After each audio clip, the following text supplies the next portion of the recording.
तो आज ये साफ हो गया है कि 2-3 हफ्ते तक अमेरिका ईरान पर हमले करेगा और जोरदार हमले होंगे। ये ट्रंप ने दोहरा कर इरादा बता दिया, लेकिन अमेरिका चाहता क्या है? जिन लक्ष्यों की पूर्ति के लिए उसने इजराइल के साथ मिलकर हमले किए, उनमें से ज्यादातर पूरे ही नहीं हुए। ऐसे में सवाल ये कि क्या अमेरिकी फौज ट्रंप के मिशन को अगले 2-3 हफ्तों में ही पूरा करने जा रही है?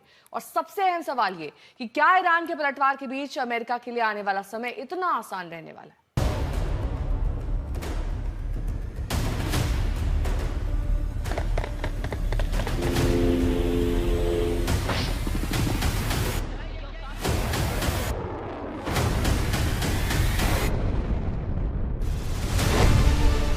ईरान युद्ध में ट्रंप की रणनीति क्या है? क्या ईरान के परमाणु हथियार वाले खतरे को पूरी तरह खत्म करने की अंतिम लड़ाई होने वाली है? क्या यूरेनियम को कब्जे में लेने का ट्रंप कार्ड तैयार है? क्या हॉर्मुज से ईरानी नियंत्रण खत्म करने की तैयारी है? 28 फरवरी से जारी लड़ाई में अमेरिका के ये अहम लक्ष्य थे, लेकिन 34 दिन बाद भी न तो पूरे हुए, न ही ट्रंप और नेतन्याहू का साझा हमला ईरान के हौसलों को तोड़ पाया। हालात ये हैं कि ट्रंप अब अपने दुश्मन देश को वर्ल्ड वॉर की याद दिला रहे हैं। आज वो आए तो विश्व युद्ध और अन्य लड़ाइयों का जिक्र कर ईरान पर हमले का इरादा बताया। American involvement in World War I lasted 1 year, 7 months and 5 days. World War II lasted for 3 years, 8 months and 25 days. The Korean War lasted for 3 years, 1 month and 2 days. The Vietnam War lasted for 19 years, 5 months and 29 days. Iraq went on for 8 years, 8 months and 28 days. We are in this military operation, so powerful, so brilliant, against one of the most powerful countries for 32 days. And the country has been eviscerated and essentially is really no longer a threat. Trump बोल रहे हैं कि Iran अब कोई खतरा नहीं, फिर भी 2-3 हफ्ते की बड़ी लड़ाई की धमकी दे रहे हैं। तो अब ईरान के संभावित अमेरिकी लक्ष्य को भी जान लीजिए। पहला और सबसे बड़ा लक्ष्य ईरान के संभावित परमाणु हथियार के खतरे को खत्म करना। दूसरा बड़ा लक्ष्य ईरान में रिजीम चेंज। खामनेई की मौत के बाद सत्ता परिवर्तन अमेरिका के मन मुताबिक नहीं हुआ। उनके बेटे मुस्तफा खामनेई अब नए सुप्रीम लीडर हैं, तो खामनेई के वक्त रही सरकार ही अभी भी सत्ता में है।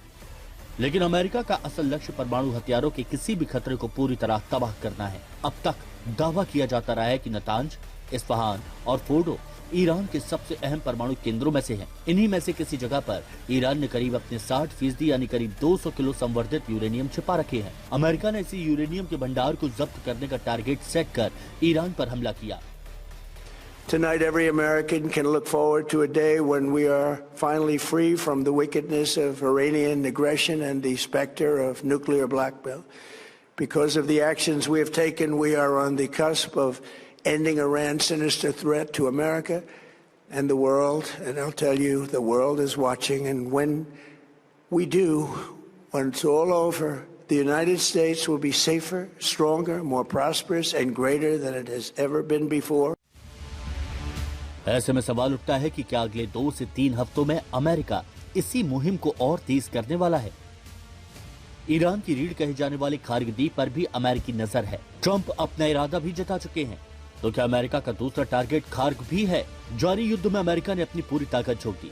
अब तक हजारों सैनिकों को मध्य पूर्व में भेजा जा चुका है। अब अमेरिकी एयरफोर्स अपने नए EA-37B compass call electronic aircraft को भी तैनात कर चुकी है। सेंट्रल कमांड की माने तो इसका अहम काम दुश्मन के किल चेन को तोड़ना है।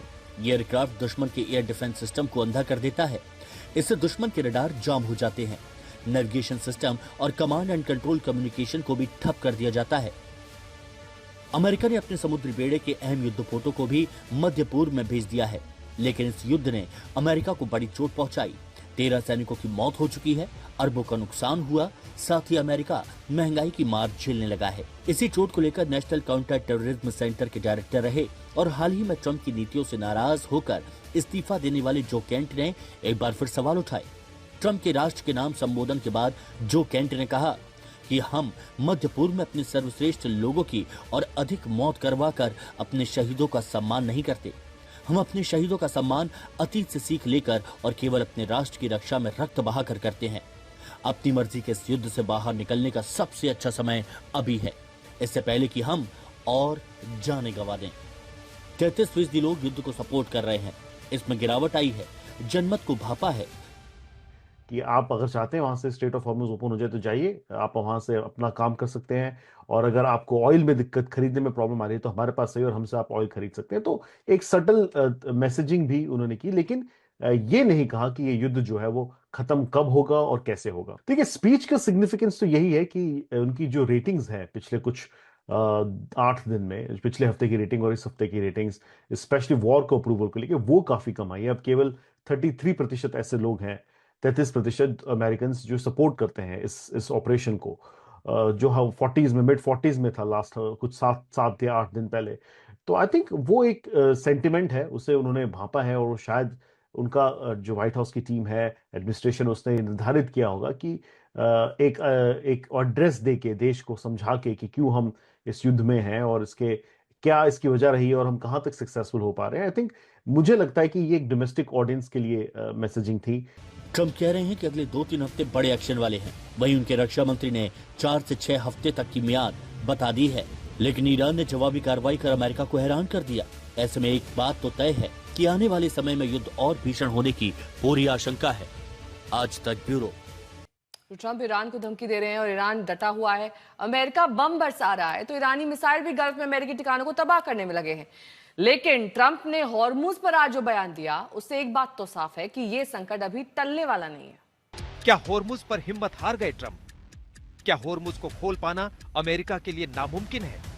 क्या नाटो से इनकार के बाद ट्रंप ने मान ली हार? हॉर्मुज पर ट्रंप क्यों बोले आगे आए निर्भर देश? हॉर्मुज में जहाजों की आवाजाही बाधित है। तेल और गैस के जहाज अटके पड़े हैं। कुछ जहाज इस जल डमरू मध्य से गुजर पा रहे हैं तो ईरान की शर्तों पर, और यही बात ट्रंप के लिए बड़ा सरदर्द बना हुआ है। 28 फरवरी को लड़ाई शुरू होने के साथ ही हॉर्मुज रूट ठप पड़ने लगा और 2 मार्च को तो ईरान ने पूरी तरह से अपने नियंत्रण का ऐलान कर दिया।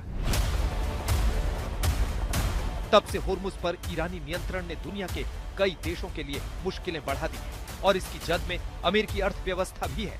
गंभीर होते हालात से निपटने के लिए ट्रंप ने हाल के दिनों में ईरान को कई बार धमकाया, नाटो देशों से मदद मांगी, हॉर्मुज खुलवाने में सहयोग की अपील की। लेकिन युद्ध का भागीदार बनने से नाटो देशों ने इनकार कर ट्रंप को झटका दे दिया। उससे नाराज ट्रंप अब कह रहे हैं कि इस रूट पर निर्भर देश खुद हिम्मत दिखाएं और इस अहम समुद्री रास्ते को सुरक्षित करने के लिए खुद आगे आएं। उन्होंने ये भी संकेत दे दिया है कि अमेरिका अब दूसरों के हिस्से की लड़ाई अकेले नहीं लड़ेगा। लगे हाथ उन देशों को ट्रंप ने तेल के कारोबार का ऑफर भी दे दिया।